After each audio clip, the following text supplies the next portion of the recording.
Good evening and welcome back to Prime of Midlife. It is Friday evening, the weekend awaits, and I'm going to be a busy bee. Let me tell. Oh, but first, excuse me, I want to talk about school lunches.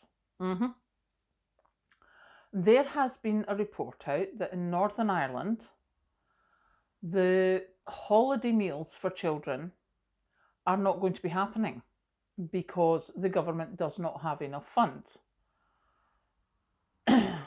And they have only just announced it now, which makes me quite wary of, okay, that's Northern Ireland doing that, what about the rest of the country? And there is such a growing percentage of families who are struggling, and a growing percentage of families who need school meals.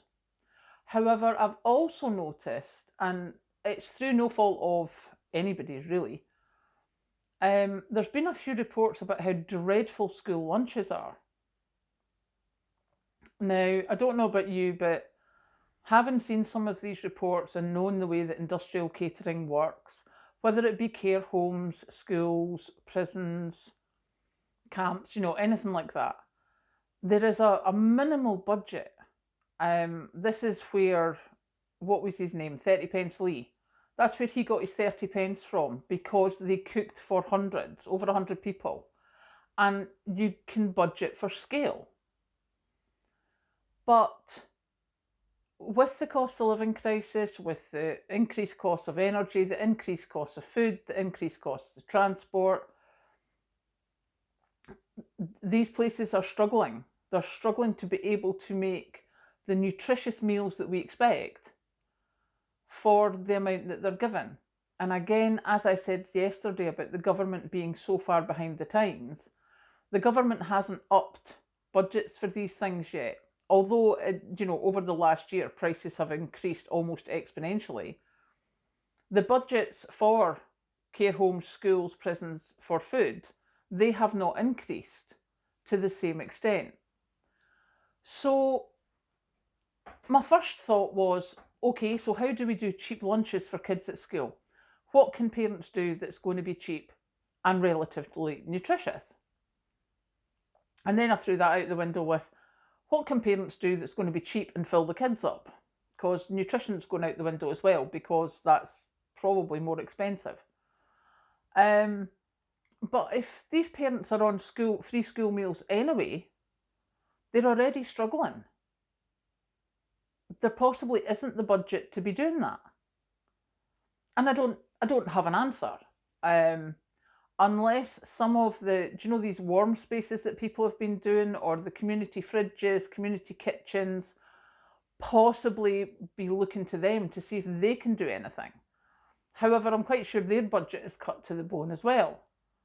So it just seems to be a vicious circle that, it was recognised before when people weren't working, that, during the COVID pandemic, that these school meals throughout the holidays were a vital addition to the government's help to the community. But now, because people are supposedly back normal, working, etc., they're like, oh, well, we don't have the budget for it. But neither do the parents, because the cost of everything's gone up so much. And I mean, what's laughable, I just had another thought in my head there, is, you'll get people who, they're not able to keep up with their mortgage the way the interest rates are going, so they'll get evicted and they'll be in debt for whatever they're in debt to, but then they need to go to private rental, which actually normally costs more than a mortgage would. How does that make sense? And yet the social housing that they're supposed to be making has just gone out the window. Pretty sure I read somewhere that it's not going to be an actual thing, it's just going to be a guideline, so that's all going to go out the window. And it just is like, what do we have to do? And very much, as I keep coming back to, we need to do as much for ourselves as we can. So what I was going to talk about originally was, it's Easter weekend next weekend, and I am not working the Friday and the Monday. And I was like, that's great, I'll get so much done in the house. And then I had another thought. I thought, do you know something? You've got it in you to still do a bit of a blitz this weekend. And then you can take an extra rest time when you're off for 4 days instead of just 2. So in the last half hour, I have been up and down the stairs. I have brought my canned goods down into the cupboards. I've brought a bag of tins down to the cupboards. I am filling up the cupboards, taking it from upstairs, bringing it downstairs, because my cunning plan, my built-in wardrobe had a big shelf on the top, and that's where I had all my pressure can stuff, because it's dark and it keeps it good, before I had my cupboards. But if you've been watching the channel for a while, you'll possibly remember when it was cold weather, my word was blankies. I have so many blankies. And because I took up the top shelf in the wardrobe, they're lying all over the house now, and I can't get the house tidy because I've got blankies everywhere. So my canned goods are coming down into the cupboards, and the blankies will go back in the shelf in the wardrobe where they're supposed to be, which means that I will have space in the house, and the house will start looking better. And as you know, once you get one bit of the house looking better, then the rest follow.